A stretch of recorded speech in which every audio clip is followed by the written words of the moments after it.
Morning, everyone. Lots to get into, and I'm afraid none of it particularly good.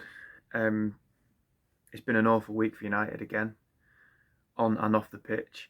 I'm going to look at Erik ten Hag and his position at the club, some issues within the team, the horror show with the Galatasaray fans, and then the bigger picture stuff with the ownership, with Sir Jim and the 9-2 Foundation. Excuse me. And what's happening with that. The question being asked on social media is, should Ten Hag be sacked? For me, no. Not now. No manager should be beyond rebuke. No manager should be untouchable. And you don't just get, in my opinion, blind back your manager if he's doing a poor job. I've never subscribed to that. However, he does not have the things around him that he needs to do his job properly, and I won't judge him on that. I'm concerned about some of the stuff he's saying. I'm concerned about his demeanour, but I think there's probably stuff that we're not privy to, which means he probably has to rein in some of the things he probably wants to say and wants to do. Because the bolshy, fired up character that we saw last season doesn't look like he's there at the moment. And he does deserve to be challenged and questioned, because we've had a terrible start to the season. But there isn't anybody out there in world football who is good enough to come in and do a better job probably than he can do, or certainly long term anyway, do a better job than he can do. And he's got credit in the bank because of what happened last season. There's certainly no one out there that's attainable that could come in and do a better job than him. However, it's even more ridiculous to suggest that he gets a new contract. You do not give a new manager a new contract when they have they've lost 4 Premier League games already this season, and they've lost their 2 Champions League games. It's the worst start to the season the club's had since the Premier League started. Why do you give a manager a new contract when he's a year into the contract that he's got anyway? These idiots don't ever learn their lesson, if this is true, because they did it with Jose, they did it with Ollie, and then only a few months later had to sack both of them and give bigger payouts because they'd given them bumper new contracts. The other thing with that is that it's what Man United tend to do. They reward in mediocrity. The message that sends symbolically is we reward mediocrity, because this has been a terrible start to the season. Why would you give the manager a new contract? You don't have to sack him. You don't have to give him a new contract. Just sit and wait. You're very good at that in every other department. So just sit and wait and do nothing. And actually, if you're on your way out, it's none of your business about giving him a new contract. So I hope that that's not true, that about giving him a new contract, because that would be ridiculous. I think in the last few days, there's been a lot of criticism of Onana, thinking about the team. And people that perhaps think Erik ten Hag isn't the right person would say, well, Onana is Ten Hag's man. He's kicked up a big stink really to get him in. Our very well established goalkeeper has been sold to make way for him. Onana isn't just a goalkeeper. He's a specific type of goalkeeper that Ten Hag wanted. He's a ball-playing goalkeeper. So did United in the summer think strategically and think, right, we've got this ball-playing goalkeeper, which means we might need some high IQ footballers to go with him. So let's make our other signings work with the goalkeeper that we've got. No, obviously not. Didn't do that at all. There's such disconnect in their thinking in the recruitment department. When Pep Guardiola went into Manchester City and they had a relatively poor first season, he identified a problem with the fullbacks. That summer they bought four fullbacks, 2 for each side. Problem solved. Strategic, forward thinking. United are nowhere near that. So having Onana there is like having a bolt for a piece of really fancy office furniture, but your washers, your screws and your dowels are for a clapped out piece of side cabinet that's on the side. He's one part of the jigsaw, but United can never do more than one thing at once. So this summer we'll get Onana, And next summer we might get a ball playing right back. And it's just like, oh, meanwhile, we'll finish 10th then. And meanwhile, Onana gets all the stick. Now, as a goalkeeper, you've got to make saves. And he's not making saves. And the third goal against Galatasaray was terrible. So he deserves criticism for not stopping goals, absolutely. But just like Ten Hag, he ain't got the stuff around him to be at his absolute best. But he does have to make saves, just like Ten Hag has to win games. But I think it's too simplistic just to say, well, he's Ten Hag's man and he's a disaster area, because I just don't think that's true. The injuries we've got are hideous, and I think it's worth talking about it. It all comes back to the top again, just like the Onana situation comes back to the top. We've got so many injuries because for 15 months we've had to play the same team week in, week out. Why have we had to play the same team for week in, week out? Because we haven't got the depth of squad that we need. We haven't got the quality of the depth of squad that we need. So players have been overplayed and now they're injured. Why can't we replace those players? Because we haven't got a big enough squad or a good enough depth of squad to replace the players that are injured. The same problem. Why do we not have the right depth of quality of players to, first of all, not have the injuries in the first place, and secondly, replace those injuries if they happen? We're looking up again, aren't we? Because the recruitment is terrible.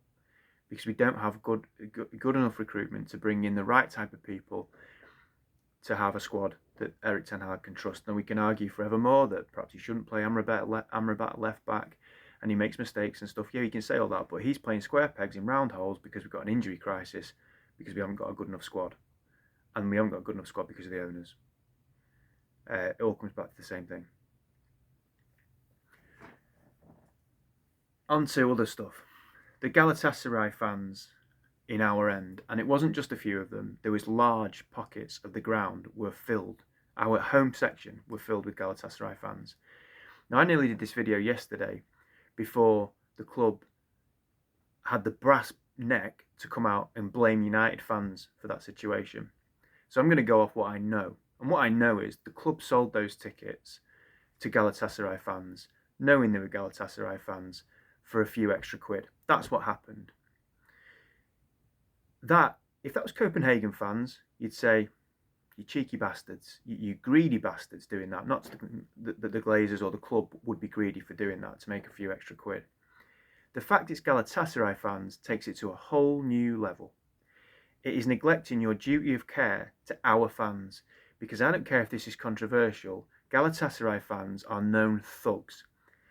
They stabbed a Leeds United fan in the early 2000s, they bricked our bus in the early 90s, there's a large hooligan element. They're thugs.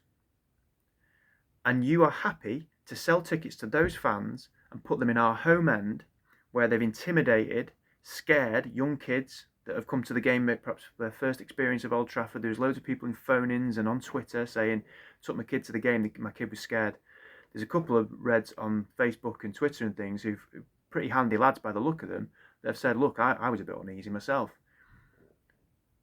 And you're happy to do that. You may as well, when we play Liverpool at home, give Liverpool fans tickets and put them in there. In fact, it's probably worse to put Galatasaray fans in there, because Liverpool fans would probably keep quiet for the fear of a beating. Galatasaray fans won't do that. They've wrecked one of our banners and pulled it down. And I noticed again, the stewards weren't so quick to intervene when they were pulling down our banner as they are when they try and confiscate Glazers out flags. The club from top to bottom stinks. And that happened the other night is symbolic of it in so many different ways. This club is broken. And it feels to me like the Glazers are now goading us. It feels like this is almost a deliberate act of completely taking the piss. What more could we do that is going to antagonise these idiots that are going to keep paying money and keep going to watch us and keep singing "We'll Never Die" and keep singing "We Want Glazers Out" but not do anything about it? That's what it feels like they're doing. And we're still taking the bait and we're still not doing anything about it. It's beyond anything I've seen before that to see Galatasaray fans in our own, it was hideous. It was despicable. What scum. What absolute scum. Now, you could say the Glazers didn't directly make that decision. No, but the people they employ at the club do. And that's it. I've said it before. They set the culture. The culture of this club is commercially money driven. So the people they employ then make those types of decisions as well. But when it's at the compromise of the safety of our own fans, I'm sorry, I've got an even bigger problem with it. Onto the ownership issue. Bloomberg reported a week ago, or a bit more, that Sir Jim Ratcliffe was restructuring his bid. I assumed what that meant, that he was still going to go with 50% or more, but he was going to sweeten the nut for the 31% of shareholders because they would kick off legally with the previous bid. It's since come to light that essentially Sir Jim is a minority investor now. That is 25% he's putting forward, and £1.5 billion. If I break that down, it doesn't make any sense to anybody. For Sir Jim Ratcliffe, why would you hand over £1.5 billion to... You're not giving it to United, you're giving it to the Glazers. It is business suicide. It's reputational suicide, because everyone's going to hate you at the club. From the Glazers' perspective and the club's perspective, unfortunately those two things are linked together. £1.5 billion doesn't touch the sides. £1.5 billion is a decent summer transfer window, a little bit of work on the stadium, and then they'll probably pocket the rest.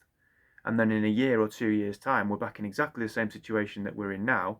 Then you can't do much with that amount of money with what needs to be done at Old Trafford as a club and the stadium. The minimum the Glazers need for them to keep being able to take dividends and to make any actual difference to the club moving forward is £3 billion. 1.5 isn't enough. And you've then got the complexity of they have to start messing about thinking, well, because the consensus is that Sir Jim will end up owning the club even if he puts 25% in now. Then for the Glazers, it's like, well, we could get this in 3 years' time. This might happen. For the hassle of it, just there's a guy there giving you £800 million each as siblings, which you don't deserve. It's a lottery win. And then you've got all this messing about and if buts and maybes as to how much money you're going to get in certain amount of time. And I bring it back to Sir Jim. He's 70 years old. How long is he planning on living for? He's not going to get it in 2 or 3 years if he's put 25% in now. He doesn't have enough money to buy it in 2 or 3 years, I don't think. So what's he going to be, 78 when he acquires United? You can't be 78 years old just buying United then. What's the point in that? I heard something the other day, and I don't know how true it is, but that his plan, it makes a lot of sense. His plan was always, if he got United, was that with the stadium, he would build and improve it year upon year upon year upon year, with a plan perhaps over 8 to 10 years, that by that point then it would be a super stadium, so he could spread the cost, and it makes it safe, obviously, and it keeps improving over time. And I haven't got a massive problem with that. He's not going to do that with 25% and £1.5 billion that he's put in. There's no way he's going to be able to do that. So it doesn't make sense for anybody, and it certainly doesn't make sense for United. If we think about ourselves as a club that we love, it doesn't make any sense in that respect either. The only option for me remains Sheikh Jassim, and what I hope perhaps the Sir Jim stuff is him waving a flag of defeat, because he can't compete with Sheikh Jassim. On the plus side, it is Neil Custis and it is the Sun, and it was after a defeat against Crystal Palace. I know all that, but he's stuck with his story, to be honest, Neil Custis, that United will be bought by Qatar in the autumn. He's now been even more specific and said it will be within the next 2 weeks, which is putting his neck on the line a little bit because he's put a time limit on it. So you can only hope that there's something in that. I'm clutching at straws, I know. The other thing is that United haven't released their financial results, which I think I read today the time limit on that would be the end of this month, and there's a lot of people saying it's normally September or at the latest early October, which obviously we're in now. There could something be afoot there. The longer they stay at the club, the more damage is being done, and I don't just mean results. I don't just mean losing games. I can cope with that, although it's not great. I mean all the other stuff. You look at that stuff the other night on Tuesday with the Galatasaray fans. The club's been put through the mud. It's being taken for a ride, and it does feel like they're deliberately taking the piss now. And there's more. The longer they stay, the more damage they do. So with Sir Jim's bid, if it's a new bid and they've got to think about that, their inbred minds can only think of one thing at a time. So how long is that going to take them to peruse that bid if it's a new one? And if he comes in and he keeps them there, how long are they going to be there for? And again, the damage that they could do, they do more damage every single day. We need Sheikh Jassim and we need, or somebody to come in and buy the club properly, who's got good intentions for it, who can afford to do all the things that Sheikh Jassim professes he can do. Or it's Armageddon. It really is that serious. And then you've got people like Webby from Webby and O'Neill saying, I know it's not great at the moment, but we turn up again on Saturday and get behind the lads. Okay, brilliant. That's going to do the trick, isn't it? Sorry, it ain't the 70s anymore, lads. It's 2023. The 70s, depending on which part of it you're talking about, is 50 years ago. So you might have looked back on that time fondly when we got relegated and everyone went home and away and it was great. And I'd take getting relegated if we got rid of the Glazers, don't get me wrong. But this isn't just about form on the pitch. It's about a lot more than that. Our club is at risk here and is by the day dying. And I think that's a bit more serious than just going and getting behind the lads. So again, we need to mobilise as a fan base, but there's no appetite for that. Sorry to end on a negative. As always, Glazers out.